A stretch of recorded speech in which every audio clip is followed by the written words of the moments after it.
શેરડી પકવતા ખેડૂતો અંગે પીએમએ ટ્વીટ કર્યું છે। શેરડીની કિંમતોમાં ઐતિહાસિક વધારો, કરોડો શેરડી પકવતા ખેડૂતોને લાભ મળશે, સંકલ્પ પૂર્ણ કરવા પ્રતિબદ્ધ આ પીએમનું ટ્વીટ સામે આવ્યું છે। કેબિનેટના નિર્ણય પર પીએમ મોદીએ આ ટ્વીટ કર્યું છે। શેરડી પકવતા ખેડૂતો અંગે પીએમનું આ ટ્વીટ સામે આવ્યું છે। શેરડીની કિંમતોમાં ઐતિહાસિક વધારાને લઈને પીએમ મોદીએ ટ્વીટ કર્યું છે। શેરડી પકવતા ખેડૂતો અંગે પીએમએ ટ્વીટ કર્યું। गिरनार पर पाणी ने लईने विवाद सर्जायो छे, जेनो भोग बनी रह्या छे यात्रिको। शिवरात्रि पहला गिरनार पर प्लास्टिक प्रतिबंधनी अमलवारीने लईने विवाद उभो थयो छे। तंत्र तरफथी मात्र केरबामां पाणी वेचवानुं दबाण कराता वेपारीओए विरोध नोंधाव्यो। वहेली सवारथी અહીં આવી રહેલા યાત્રિકોને પાણી નહીં મળતા ખૂબ જ હાલાકી પડી। વેપારીઓએ અચોક્કસ મુદત માટે દુકાનો બંધ કરી ધરણા પ્રદર્શન કર્યા છે। गिरनार अभयारण्य प्रदूषित बन्यो छे। आ अंगे हाईकोर्टमां पिटिशन थता कोर्टे वहीवटी तंत्रनो उधड़ो लीधो अने समग्र वहीवटी तंत्र हरकतमां आवी अभयारण्यना कड़क नियमोनी अमलवारी शरू करावी छे। जो कि हवे प्लास्टिकनी बोटलोना बदले केरबाथी पाणी आपवानुं कह्युं छे, पण पर्वत पर पाणीना स्त्रोत नथी, जेथी हवे दुकानदारो हड़ताळ पर उतरी गया छे।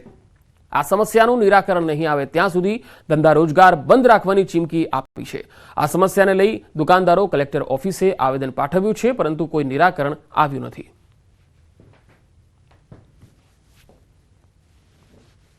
અમે પ્લાસ્ટિક ઉપર બેન માર્યો વાત સાચી છે, પણ જે કસ્ટમર છે ટૂંકમાં યાત્રાળુઓ જે છે જે આવે છે એનું કહેવાનું એમ છે કે એ ભાઈ જે ઓલું ખુલ્લું પાણી કોઈ પીતું નથી, એને ફિલ્ટર ને બ્રિસ્લરી કરેલું જોઈએ છે, એ પાણી કોઈ પીતું નથી, તો અમારે યાત્રાળુઓને આપવું શું?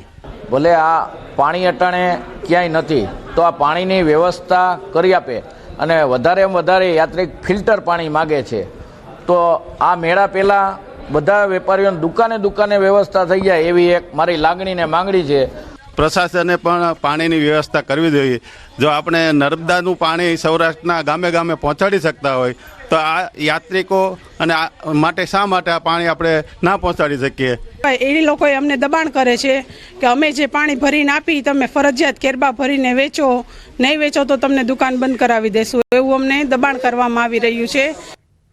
ગીર સોમનાથના તાલાળા શહેરમાં આવેલા શ્રી બાઈ માતા મંદિરની પ્રાણ પ્રતિષ્ઠા મહોત્સવ યોજાયો, જેમાં મુખ્યમંત્રી ભૂપેન્દ્ર પટેલે હાજરી આપી અને મંદિર વિકાસ અને ડેવલપમેન્ટ માટે ₹16 કરોડની જાહેરાત કરી।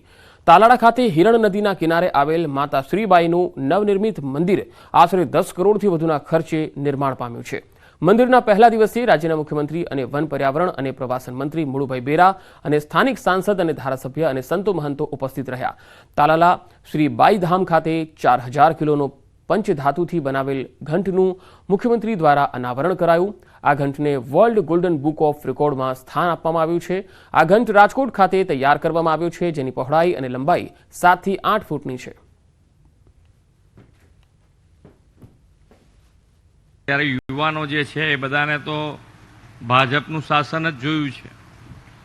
બાકી પહેલાં 1 લાખ રૂપિયાનું કામ લેવું હોય સરકાર પાસેથી તો કેટલો દમ નીકળી જતો હતો। અહીંયા બધા વડીલો ઘણા બધા બેઠા છે, એમને ખબર છે કેટલી તાકાતથી જવું પડે ત્યારે 1 લાખ રૂપિયાનું કામ આજે સરળતાથી 16 કરોડનું કામ અહીંયા એમ ગાડી મંજૂર થઈ ગયું છે। પ્રજાપતિ તો ઠીક છે, પણ બીજા બધા સમુદાયો પણ અહીંયા આસ્થા ધરાવે છે, તો અહીંયા ઘણી પ્રવૃત્તિઓ ચાલુ છે, તો અહીંયા જે ખૂટતી સુવિધાઓ છે સરકાર તરફથી પૂરી પાડવાનું આજે જાહેર કર્યું છે।